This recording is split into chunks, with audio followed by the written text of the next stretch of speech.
Hi, thanks for tuning to Just 1A with Aaron Frischberg. I'm here with Harrison Hochman. How's it going, Harrison? It's going great. Thanks for having me on. Of course. So just to kind of start it off, if you could have one shipping container filled with any item, infinite number of this one item, what would you have to be? Water. You Okay, could solve a lot of the Earth's problems with fresh water. you're right. Yeah, that'd be pretty great. And then do you want to just give a 45-minute spiel or 45-second spiel about Sparrow? Sure, yeah. So essentially, in a single sentence, we built Expedia for student loans.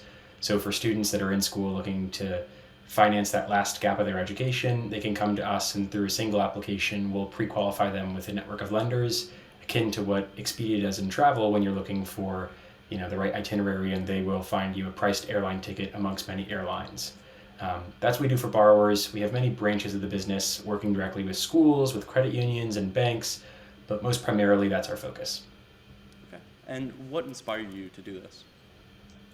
It was pretty easy in that it was something that we saw firsthand. We started this business when we were students in school.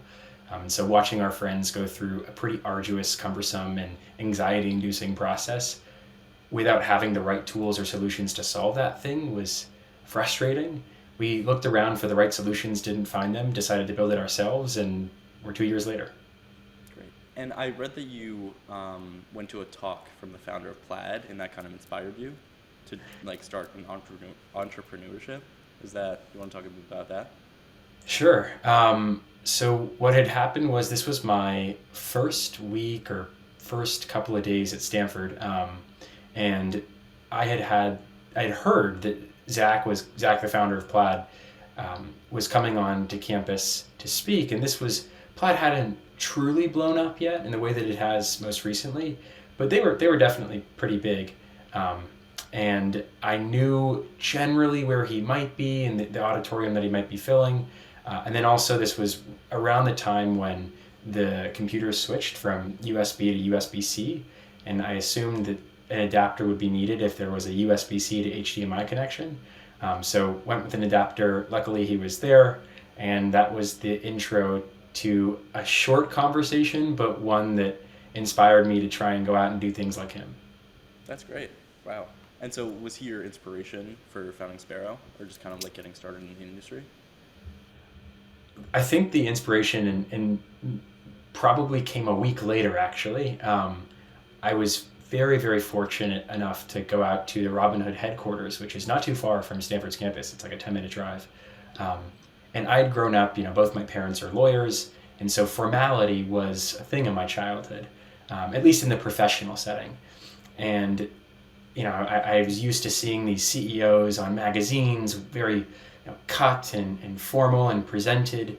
And then I go to the Robinhood headquarters with these two rock star at the time co-CEOs, and they walk in t-shirts and flip-flops, the most casual, laid-back environment. There's no propped up stage. They just sit in chairs right in front of us. This is Baiju and Vlad. And they have a very colloquial conversation. And in those two guys, I saw who I wanted to be, and who I'm consistently striving toward. And I think that was definitely one of the founding inspirations for being an entrepreneur, is seeing people that I thought I wanted to become right in front of me talking to me. Yeah. And I'm just curious, were you planning on majoring in something that would have like related to law? And then did this experience kind of change what you majored in? Completely. I was planning on majoring in history when I came to Stanford. Um, I had never taken a computer science class before. I took CS 106A with Mehran Sahami. Mehran, if you're out there, thank you. It totally changed my life. I'm not a computer scientist. I haven't written a line of code for Sparrow, but it showed me the very basic framework of how a computer thinks, and I liked that. I liked it a lot. Not to mention when you sprinkle in a little experiential learning with some tech internships and working for startups, it resulted in this beautiful cocktail that led me toward a path I would not have thought I had gone down, coming into college. Mm. And was there like one moment that you really thought that computer science might be, or at least working with computer science might be your future? Like, was it working with Plaid or going to Robinhood? Or was it just like an aha moment? I don't think that this is also some myth about founding a company that I think ought to be dispelled, which is you have this inflection point in your life where you're like, now I want to do something. At least for my 2 cents in our own story, it happened really gradually. There was no morning I woke up and decided to change my career path or change my interests. It was the result of consistent iteration, just consistent effort, day in, day out, and eventually you learn to love this thing. When you found a company, I think that's the tip of a very large iceberg. There has been an immense amount of work done up until that point to get to the point where you love it so much that you want to formalize something. But there wasn't one single day when I just turned a switch and now, knew what I wanted to do for the rest of my life. There was a famous director, it might have been Martin Scorsese, that said you should start with an idea for a film and then learn how to do film instead of learning how to do film and then having an idea. Is that kind of what you're saying? I guess what I'm saying is, be a really good problem finder. Solving the problem will take time, and you'll probably get it wrong the first time. You probably get it wrong for the first couple of years. But be really good at finding the right problem to solve, because that's the thing that's not going to change. And if you do find the right problem to solve, try and bring on some talented people to join you. But that core fundamental skill of identifying a problem that is acute and specific and addressable, I think is a real strong suit of some founders. I'm also curious, as you kind of mentioned, why did you pick student loans in specific?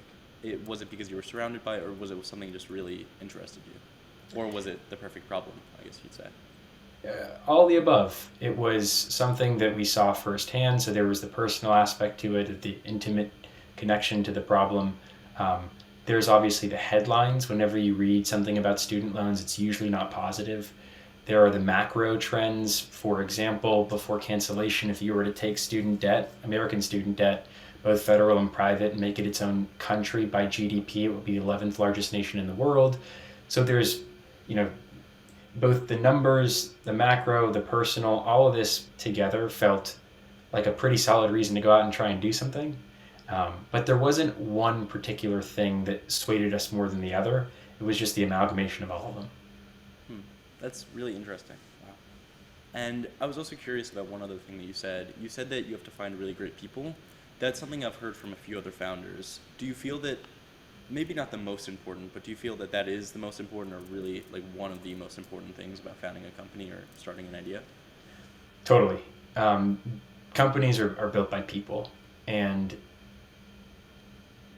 you don't really, you see these massive brands, and you, at least I would think, how the heck did they get there?